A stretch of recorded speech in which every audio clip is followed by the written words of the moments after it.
Assalamualaikum warahmatullahi wabarakatuh semuanya. Salam sehat buat semua.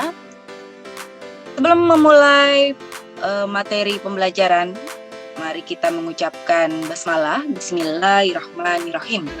Materi yang akan dibawakan untuk hari ini yaitu mengenai peran kepemimpinan dalam organisasi.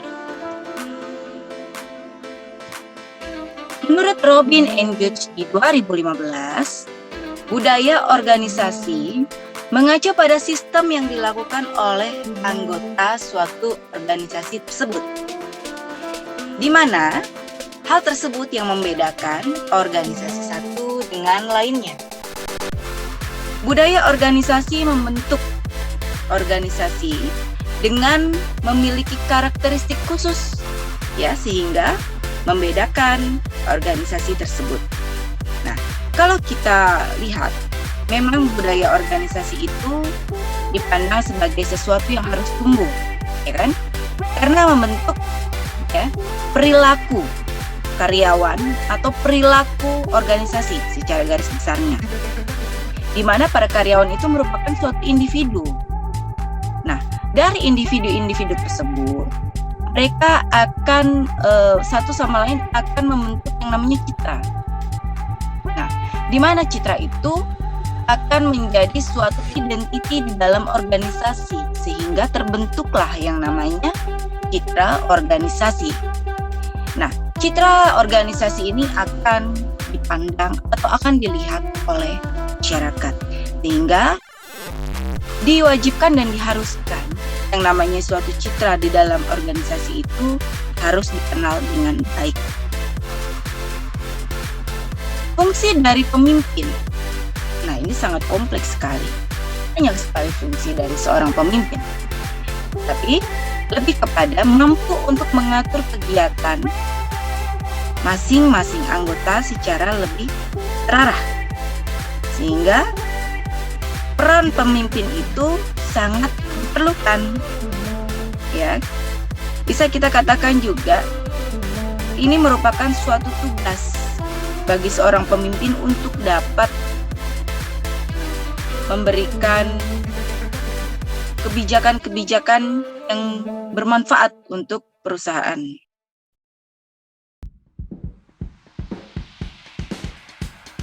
Nah, berikut adalah peran pemimpin dalam mengembangkan budaya organisasi. Ya, yang pertama, pemimpin dapat berkontribusi sebagai pencipta dan membentuk budaya organisasi. Mereka harus memiliki kemampuan untuk melakukannya. Jadi secara naluriah yang namanya seorang pemimpin itu sudah bisa memberikan advice, mencurahkan dan memberikan kemampuannya kepada organisasi sehingga organisasi itu dapat berjalan dengan baik. Nah, oleh karena itu, pemimpin itu bisa memberikan contoh-contoh yang baik sehingga hal-hal tersebut sampai kepada karyawan atau bawahannya. Dan akan tercipta yang namanya hubungan, ya. Kemudian akan tercipta kepercayaan sehingga satu sama lain dapat saling mendukung. Nah, keuntungannya apa jika satu sama lain dapat saling mendukung? Maka nilai-nilai perusahaan dan norma-norma yang ada di dalam budaya organisasi itu dapat berjalan dengan baik. Kemudian yang kedua, budaya organisasi dapat berkembang dengan baik apabila pemimpin dapat menjalankan fungsinya sesuai dengan peranannya. Nah, berarti di sini dapat kita ketahui bahwa peran pemimpin ini sangat mempengaruhi. Karena apa? Dengan adanya pemimpin, maka bawahannya dapat dibimbing, dapat diarahkan, sehingga semuanya berjalan sesuai dengan aturan. Perilaku yang diciptakan oleh karyawan dapat menjadi citra yang baik bagi organisasi. Nah, ini akan membentuk suatu budaya organisasi yang kondusif. Ya. Nah, pemimpin ini juga harus memiliki nilai-nilai yang baik, memiliki ketegasan dan keyakinan bahwa organisasi yang telah dibentuk ini memang organisasi yang terbaik dan ideal untuk perusahaan. Kemudian yang ketiga, pemimpin dalam mengembangkan budaya organisasi tercermin dari adanya saling keterpaduan melalui penggunaan bahasa dan prosedur yang berlaku. Ya, hal ini dapat kita lihat dari norma-norma tadi yang berlaku. Ya, kemudian peraturan yang sesuai dengan standar perusahaan. Perilaku-perilaku karyawan dapat terarah. Nah, seperti apa saja? Nah, ini dapat ditambahkan dengan seperti suatu bimbingan atau suatu petunjuk terkait dengan pekerjaan yang akan dijalankan atau yang akan dilakukan. Dan ini harus ditanamkan oleh seluruh anggota organisasi tersebut. Baik. Berikutnya, budaya organisasi itu diterapkan dengan cara apa? Nah, pemimpin membentuk suatu budaya. Kemudian, para pemimpin ini tidak membentuk suatu budaya suka-suka mereka, tetapi ada step by step yang harus dilakukan, yang harus dianalisa, yang harus ditanamkan di perusahaan atau di organisasi. Nah, hal ini dapat terbentuk dengan adanya interaksi, sehingga hal ini dapat sampai ke anggota organisasi tersebut. Hal ini memang tidak langsung dapat diterima oleh seluruh anggota organisasi, tetapi kita memerlukan waktu untuk dapat mensosialisasikannya dengan baik, dengan interaksi yang baik dengan para anggota organisasi tersebut. Nah, jadi seorang pemimpin ini harus memiliki keterampilan komunikasi yang baik, gitu. Yang memiliki cara-cara yang strategis dan harus memiliki kekuatan, power, bahwa dia adalah pemimpin yang layak berada di organisasi tersebut. Baik, selanjutnya.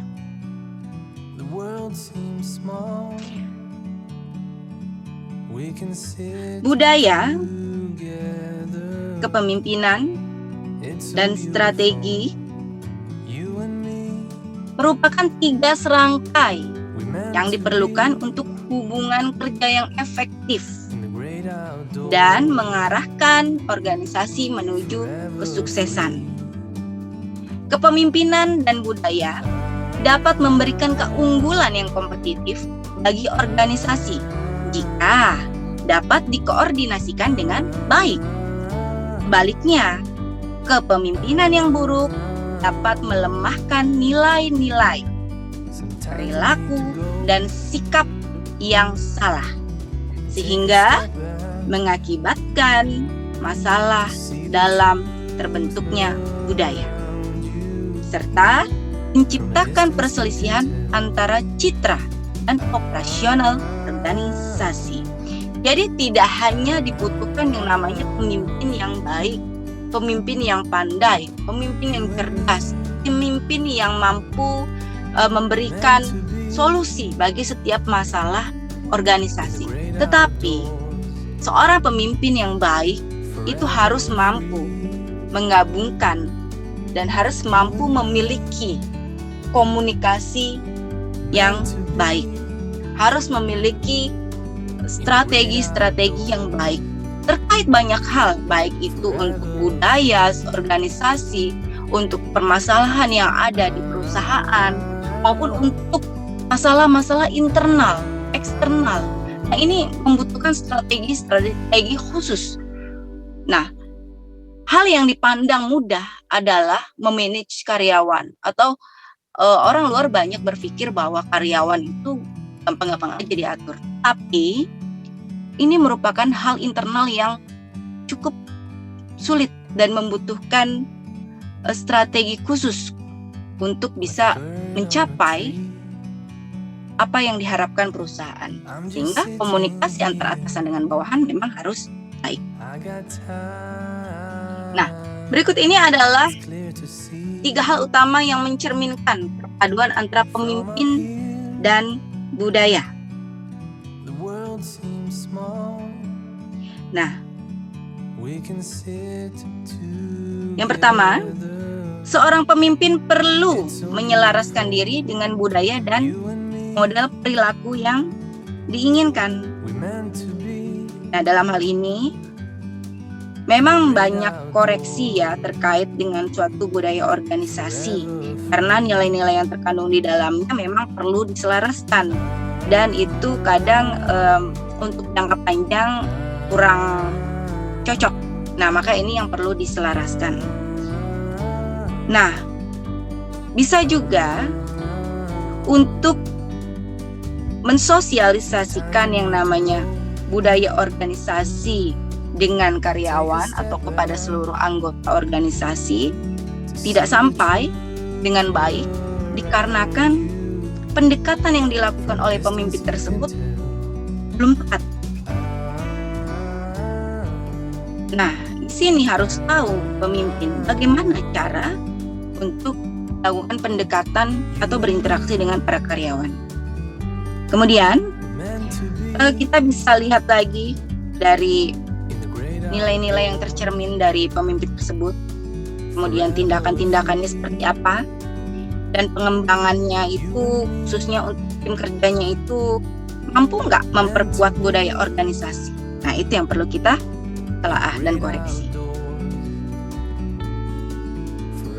Nah, ini harusnya dapat dicerminkan dulu nih sama si pemimpinnya, bahwa tindakan atau keputusan yang diambil itu memang bercermin dari si budaya organisasi, dan ini harus dilakukan di kesehariannya, gitu ya.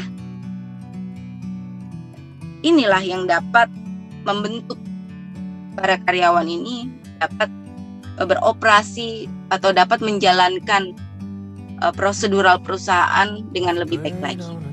Baik, yang kedua, seorang pemimpin perlu memahami kecocokannya dalam budaya dan menggunakan kesadarannya itu untuk mendorong menjadi suatu perubahan yang positif.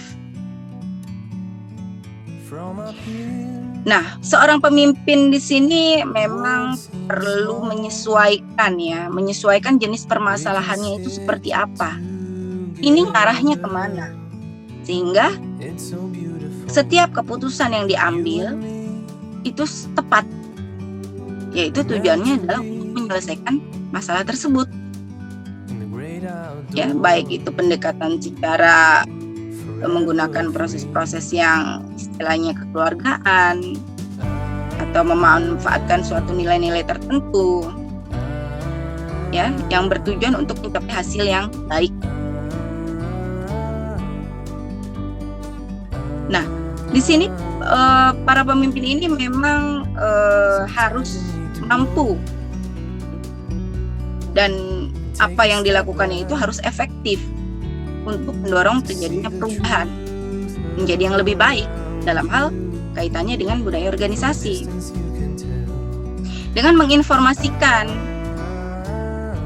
dan mengarahkan ya di kesehariannya itu. Inilah yang menjadi tolak ukur.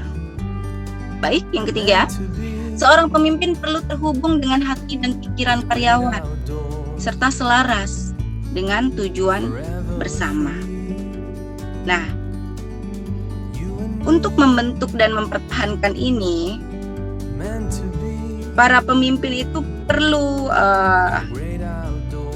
memberikan atau membuat konsep-konsep tertentu atau metode-metode tertentu terkait dengan kepemimpinan. Metode, cara-cara tertentu itu juga akan kita peroleh hasil yang beragam, yang beraneka ragam hasilnya. Bagaimana cara kita untuk mendapatkan hasil yang maksimal? Nah, itu memang diperlukan suatu analisis dan konsistensi ya. Dan memang pemimpin itu harus memiliki karakteristik yang baik untuk menjalankan organisasi yang dibentuknya itu. Kalau organisasi sudah terbentuk dengan maksimal di perusahaan atau di organisasi tersebut, maka semua dapat berjalan dengan efektif. Nah, ini adalah merupakan suatu temuan yang hampir di banyak narasumber itu sama temuannya, yaitu gaya atau tipe kepemimpinan tidak dapat diterapkan secara terus-menerus gitu ya. Ini bergantung pada apa? Yaitu pada situasi, pada kondisi, pada tugas, dan pada karakteristik dari para bawahan yang dipimpinnya.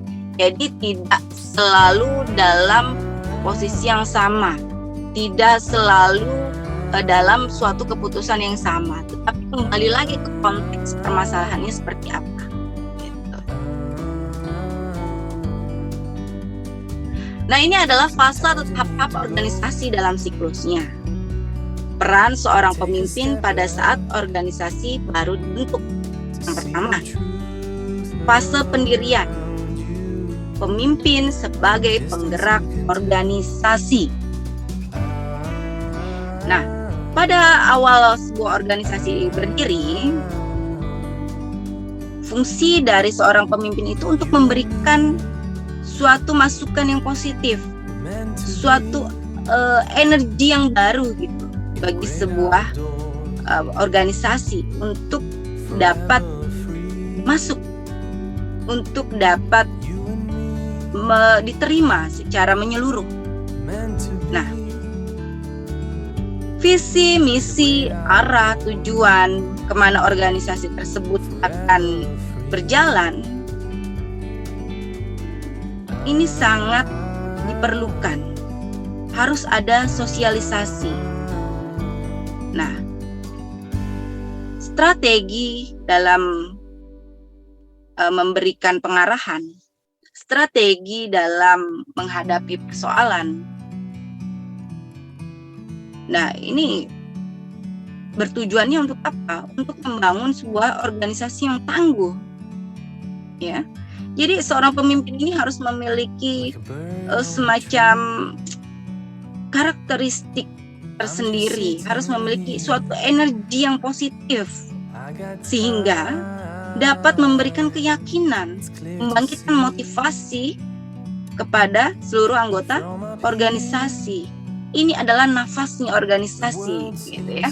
Oke, yang kedua, fase pembentukan pemimpin sebagai pencipta budaya. Nah, memang tidak semua organisasi itu berhasil. Terkadang mereka juga mengalami kegagalan, gitu ya.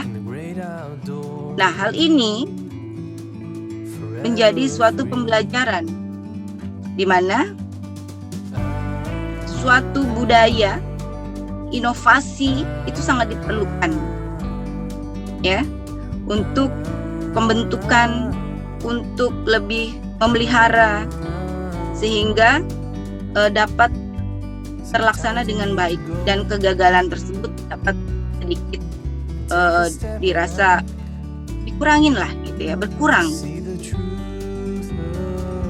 Nah, kemudian fase perubahan, pemimpin sebagai agen perubahan. Nah, jika pemimpin tidak dapat beradaptasi dengan keadaan atau dengan lingkungan atau dengan cepatnya perubahan yang terjadi, maka ini nggak sinkron. Budaya yang dibentuk ini nggak solid lagi. Justru malah akan membawa kemunduran bagi organisasi terkait dengan prinsip, nilai, dan budaya itu sudah nggak sesuai. Nah, pemimpin di sini bertugas untuk terus mengevaluasi apakah nilai budaya yang dianut masih mendukung perubahan saat ini atau tidak. Nah, perubahan ini dan perubahan itu terkait dengan nilai dan budaya. Nah, ini harus berada di urutan paling depan untuk melakukan perubahan dalam organisasi. Ya, jadi pemimpin ini memiliki peran yang sangat penting. Nah, ini adalah soal latihan, silakan Anda kerjakan. Bersumber dari mana? Bersumber dari apa yang sudah dijelaskan tadi. Baik, ditutup dengan mengucapkan Assalamualaikum warahmatullahi wabarakatuh. Jangan lupa mengucapkan hamdalah, alhamdulillah. Semoga kita bisa berjumpa lagi di materi berikutnya. Salam sehat semua.